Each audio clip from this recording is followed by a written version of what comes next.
Hi everybody and welcome to another speed paint video. So this one is actually one of my favorite OTPs right now, and it's not very popular because the show's not very popular, but it's Barbara and Strickler from the animated series on Netflix called Trollhunters.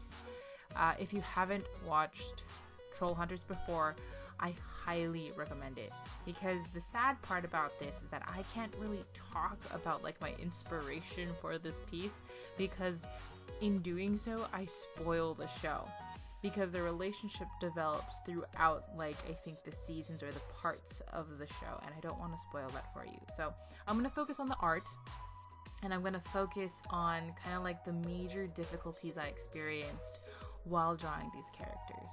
So let's do that instead. So, like I said, watch the show. It's totally worth it. Please. Okay, no more fangirling. So, as you can tell, these characters in the background, you kind of can see in the back as my references. These characters are highly stylized in a specific style for the show and for the cartoon, for the animation. And one of the key features of their style is kind of is the face structure.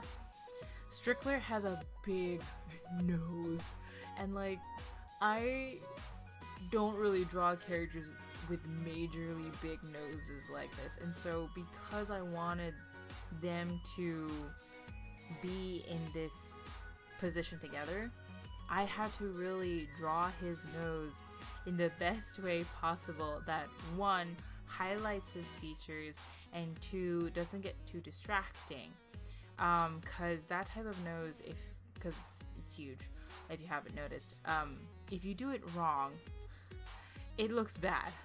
If you do it right, it looks hot. And so that's what I was thinking my entire brain as I was sketching him. And if you noticed quickly with Barbara, like I completely fixed her head as well, because I felt that if it was both of them looking at each other in a profile look, then the pose seems empty, the interaction seems empty.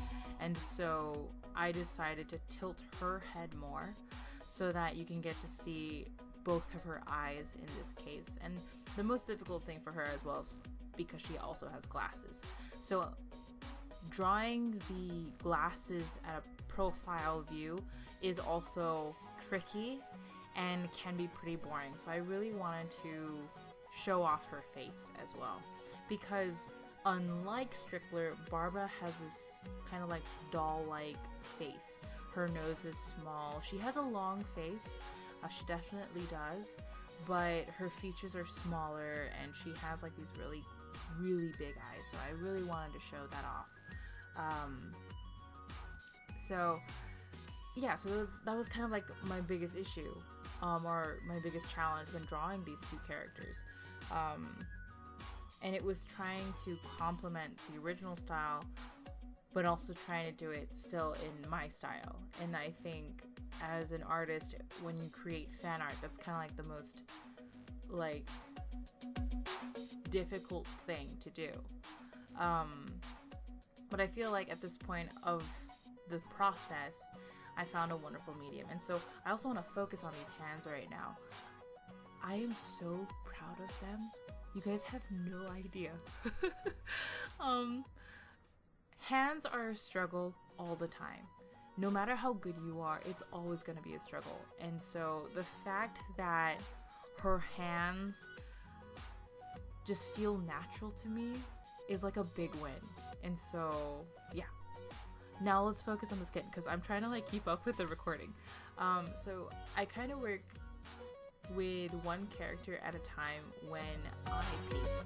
So you're gonna see me work on Strickler first, and then I'm gonna work on Barbara next.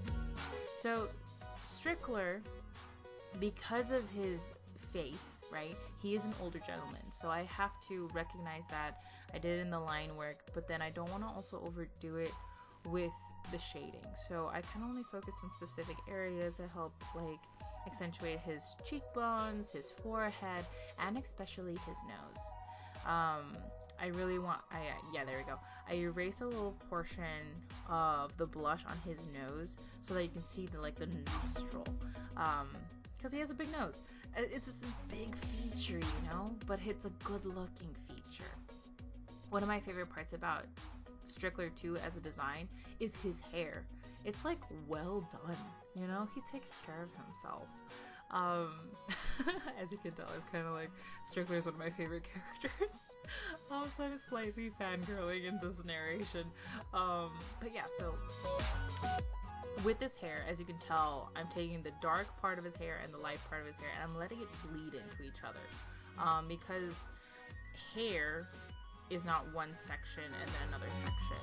They tend to overlap. You can't help it because there are billions, thousands of strands in your head. And so once the hair and the face was done, the easiest part, at least for me, was the clothes. What I tend to do a lot of the times is I only use one layer and I color all the base colors in that one layer. So everything's already colored in. Then I add another layer on top of it. I forgot the term. I think it's like connect, or I group those layers together and I kind of just add the shading on top. And then I paint. I blend it out and you get what you see here.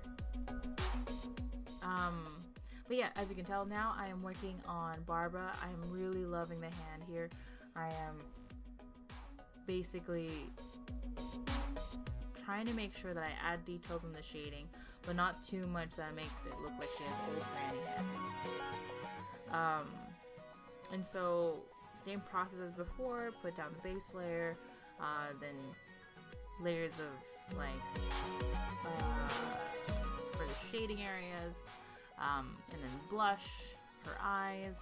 If you do notice at this point, with my eyes, I don't like to fill the eyes with complete white. I like to start off with white on the bottom and then bleed into the eye, allowing the darkest part of the skin tone to be kind of like the shaded part of the eyeball as well. So it doesn't look like their eyes are like doll-like and they've been like inserted into their body. It's kind of more of a natural transition. So with her hair, I think I was struggling with it, but in the end I was able to figure something out, because I could have done it in a more clumpier look, but it's kind of like a hybrid between the two, of clumpy and also what's it called, instead of clumpy, it's like you can see the strands, so it's a little bit of a hybrid. Now with her clothes, it's super easy. It's just one thing, one color, then add a shading. Like I said before in another video, I don't like to use shades of gray or shades of, shades of gray to add shading into the clothes. I like to add blue instead, because it's easier, I think, to the eye, a better transition. And so here comes kind of like the highlight of the entire piece. It's the background. I love sunsets, so I'm overdoing it at this point. But I want you guys to notice the clouds in the background. They complement, that was distracting. The clouds really complement the transition of hues in the background. A lot of the light is coming from the bottom, so the clouds are more yellow. And then you have the rich pinkiness of the body of the clouds. And then to allow this kind of like idea of distance, I chose blue, a light blue, to show more clouds but more in the background. So yeah, it's a really cool effect. I actually recommend on your free time, as you're driving, not physically driving, hopefully not, but you're a passenger and you're like looking across the fields and mountains. Really look at how the colors relate with each other in distance when it comes to the mountains. Closer mountains are more green. Farther out, they tend to gray out or to blend with